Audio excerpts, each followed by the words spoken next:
Bab 35. Apakah Anda bersedia mengikuti saya? Tuan Zhao, Anda tidak tahu. Bahkan Su Jiuguan memuji anggur ini dan berkata dia belum pernah mencicipi anggur yang begitu lezat. Zhou An menjelaskan, Jiuguan Su adalah seorang pejabat yang berspesialisasi dalam mencicipi anggur untuk kaisar. Untuk menerima pujiannya, 1000 tael adalah jumlah yang kecil. Itu artinya latar belakangmu tidak dalam. Kalau tidak masalah menjual toples seharga beberapa ribu tael. Siapa Su Jiuguan? Zhao Ping bertanya. Kamu tidak tahu. Zhou An juga bingung. Dia telah mengikuti Tian Fu Hai, dan dia serta putranya menebak dengan sangat tepat atas pengalaman hidup Zhao Ping sebenarnya. Tuannya percaya bahwa Zhao Ping adalah murid langsung atau keturunan dari seorang dokter kekaisaran tertentu di rumah sakit kekaisaran. Alasan mengapa dia tinggal di desa Siping mungkin karena dia sedang merencanakan sesuatu. Kalau tidak, mustahil baginya mengetahui cara mendiagnosis denyut nadi dengan benang sutra. Orang seperti itu seharusnya sangat mengenal pejabat istana kekaisaran. Bagaimana mungkin dia tidak mengetahui nama Su Jiuguan? Namun, Zhou An hanya tertegun sejenak, lalu menjelaskan dengan sabar. Nama asli petugas anggur Su adalah Su Tianhua. Dia adalah pejabat yang berspesialisasi dalam mencicipi anggur untuk kaisar. Dia pejabat pada posisi kelas 7. Zhao Ping terdiam beberapa saat setelah mendengar penjelasannya. Kaisar macam apa ini? Jika ingin minum anggur apapun, itu harus dicicipi terlebih dahulu oleh seorang pejabat. Apalagi ia juga menduduki jabatan peringkat ke-7 yang setara dengan jabatan hakim daerah. Poin kuncinya adalah bahwa pejabat anggur berada langsung di bawah yurisdiksi kaisar. Dia tinggal di istana sepanjang hari dan memasak sarapan di pagi sampai sore hari. Dia dianggap selebriti di sekitar kaisar, tetapi otoritasnya jauh lebih besar daripada hakim daerah. Tugas utama di tempat kerja adalah mencicipi anggur. Dia telah mencicipi anggur berkualitas dari seluruh dunia. Selama dia mengucapkan kata-kata yang baik, harga anggur pada dasarnya bisa berlipat ganda. Ini adalah pekerjaan yang gemuk dan berminyak, sangat santai, menyenangkan sekaligus menghasilkan banyak uang. Setelah mencicipi anggur yang dibuat oleh Zhao Ping, dia selalu terkagum-kagum, dan memuji tanpa henti. Dia masih ingin minum lagi, tapi sayang keburu habis. Kemudian Zhou An diutus untuk membeli anggur. Tuan Zhao, berapa banyak anggur yang Anda punya? Saya akan membeli 2 botol lagi. Ini uangnya. Saat dia berbicara, Zhou An mengeluarkan 2 lembar uang kertas senilai 1000 tael per lembar dari tangannya. Zhao Ping juga tidak menunjukkan kesungkanan apapun, siapa yang keberatan memiliki terlalu banyak uang. Setelah menerimanya, 2 botol anggur disiapkan untuk Zhou An. Dia juga memberitahunya nama anggur itu akasia, dan juga menyertakan sebuah puisi. Zhou An hanyalah seorang pembantu rumah tangga.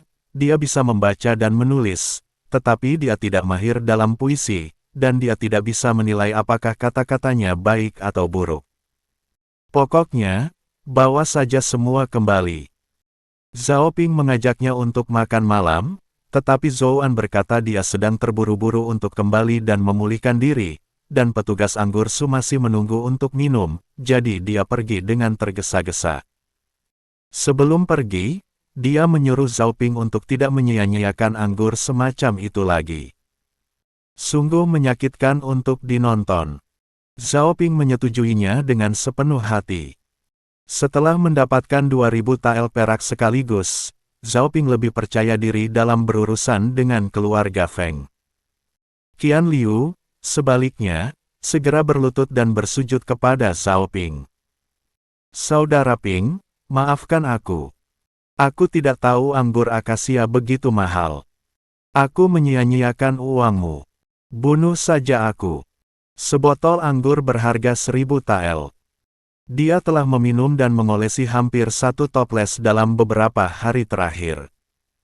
Itu 1.000 tael perak. Di era ketika orang bahkan tidak punya cukup makanan, mereka akan berjuang untuk mendapatkan beberapa sen perak, dan bahkan menggunakan segala kemampuan untuk bertahan hidup. Belum lagi ini menyangkut 1.000 tael perak. Apa yang kamu lakukan? Zhao Ping membantunya berdiri dan berkata dengan marah, kamu adalah saudaraku. Agar saudaraku pulih secepat mungkin, 1.000 tael perak bukanlah apa-apa. Lagi pula, kita membuat anggur ini sendiri, dan Anda tahu biayanya lebih murah daripada orang lain. Besok kita akan terus menggunakan anggur untuk mendisinfeksi dan mensterilkan luka. Qian Liu sangat tersentuh hingga menangis, dan dia diam-diam bersumpah di dalam hatinya bahwa dia akan setia kepada Zhao Ping sampai mati di masa depan. Namun Qian Liu tidak akan berani membiarkan Zhao Ping menggunakan anggur jenis itu lagi. Dia bahkan tidak berani minum lagi. Minumannya bukan anggur, tapi sudah buang-buang uang besar. 1 tegukan berarti puluhan tael. Bahkan hakim daerah pun tidak berani melakukan itu. Setelah menenangkan Qian Liu, Yunman juga kembali bersama rombongan Xia Kuan. Total ada 5 orang, kecuali Xia Kuan, ada 2 pria yang sedikit lebih tua, dan 2 lainnya lebih muda, sekitar 20 tahun. Mereka semua adalah anggota tim perburuan harimau. Zhao Ping akrab dengan mereka, tetapi dia tidak bisa menyebutkan nama mereka. Xia Kuan juga menyadarinya dan buru-buru memperkenalkannya. Yang berwajah gelap di antara pria tua bernama Xia Zixue, dia adalah seorang veteran dan tinggal di desa yang sama dengan Xia Kuan. Setelah pensiun dari tentara, ia bertani di rumah. Kadang-kadang dipanggil selama musim panas untuk menjadi anggota tim perburuan harimau. Yang lainnya bernama Gao Meng, dari desa lain. Juga seorang veteran. Seperti namanya, dia tinggi dan besar. Salah satu telinganya lepas, mungkin karena cedera akibat pertempuran. Yang muda bernama Xia Yang dan Liu Muyun. Mereka semua adalah murid Xia Kuan. Xia Yang lebih tinggi, lebih dari 1,7 meter. Ditambah dengan tubuhnya yang kurus, dia terlihat seperti seorang brengsek. Liu Muyun relatif pendek, mungkin tinggi sepatunya hanya 1,6 meter.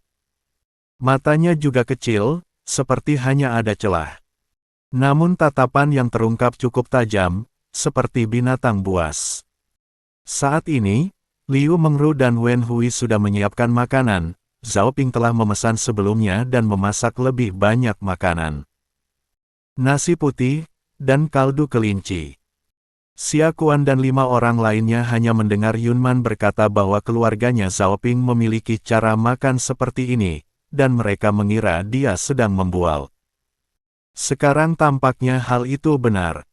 Semua orang iri. Wen Hui hendak mengambil minuman, namun dihentikan oleh Qian Liu. Kakak, kamu tidak boleh minum. Qian Liu berkata dengan penuh semangat, yang kita minum bukanlah anggur, tapi uang. Liu Zi, jangan bicara omong kosong. Zhao Ping memberi isyarat kepadanya dengan matanya. Saudara Kuan dan yang lainnya akhirnya datang ke sini, bagaimana mungkin kita tidak membiarkan mereka mencoba anggur baru kita? Tidak perlu banyak, cukup ambil 2 mangkuk. 2 mangkuk beratnya 2 kilogram, itu artinya 200 tael perak habis, dan jantung Qian Liu seakan berdarah. Tidak terlalu banyak yang bisa diminum. Wen Hui memberikannya kepada rombongan. Liu Muyun juga merasa Zhao Ping pelit. Membunuh seekor harimau sampai mati bisa menghasilkan ratusan tael perak, tapi hasilnya hanya 2 kilogram anggur. Tidak masalah jika itu beberapa toples, itu hanya 1 tael perak, bukan? Ini tidak ada apa-apanya dibandingkan dengan harimau yang kita bunuh bersama. Dia sedikit kesal. Begitu Wen Hui memberinya anggur, Liu Muyun mengangkat kepalanya dan menelannya ke dalam perutnya. Kemudian, dia tiba-tiba melompat dari bangkunya. Bah, muntah terus. Dia pun melempar mangkuk itu ke tanah, wajahnya memerah karena menahan air mata, dan dia sangat malu. Xia Kuan ingin bertanya kepada Zhao Ping apa yang terjadi, tetapi melihat senyuman di wajah Zhao Ping dan Wen Hui, dia pikir tidak ada yang salah. Butuh waktu lama bagi Liu Muyun untuk sadar. Dia mendecakkan bibirnya, rasanya tidak terlalu pedas. Sebaliknya masih ada wanginya. Masuk ke perut, masih ada rasa terbakar, dan badan jauh lebih hangat. Dia adalah murid Xia Kuan, dan dia juga dianggap sebagai pemburu. Mereka sering berjongkok dan mengawasi mangsa pada malam hari, terutama pada musim dingin, saat angin pegunungan bertiup dan dapat membekukan manusia hingga setengah mati. Jika ada seteguk anggur, semua dapat dilalui dengan aman dan nyaman. Liu Muyun menemukan keberaniannya dan berkata tanpa malu-malu, "Saudara Ping, saya tidak sempat mencicipi anggurnya, bisakah Anda memberi saya satu mangkuk lagi?" "Tidak." Zhao Ping tidak berbicara, Qian Liu berkata, "Kamu tahu." Namun, dia disela oleh Zhao Ping sebelum dia selesai berbicara. "Liu Zi, ini hanya semangkuk anggur, bukan masalah besar." Qian Liu pergi dengan mangkuk di tangannya, tidak ingin melihat orang-orang ini membuang-buang uang lagi. Zhao Ping tidak peduli, dan memberi isyarat kepada Wen Hui untuk menuangkan semangkuk lagi untuknya, lalu berkata, "Muyun, anggurku lebih kuat.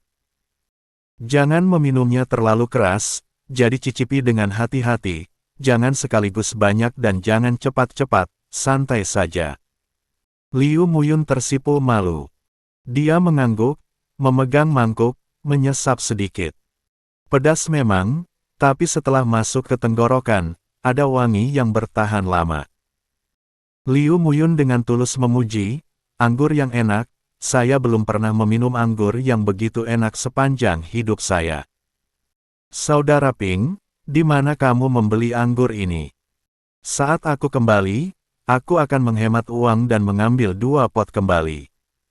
Wen Hui mengambil alih dan berkata, "Anggur ini dibuat sendiri oleh tuanku.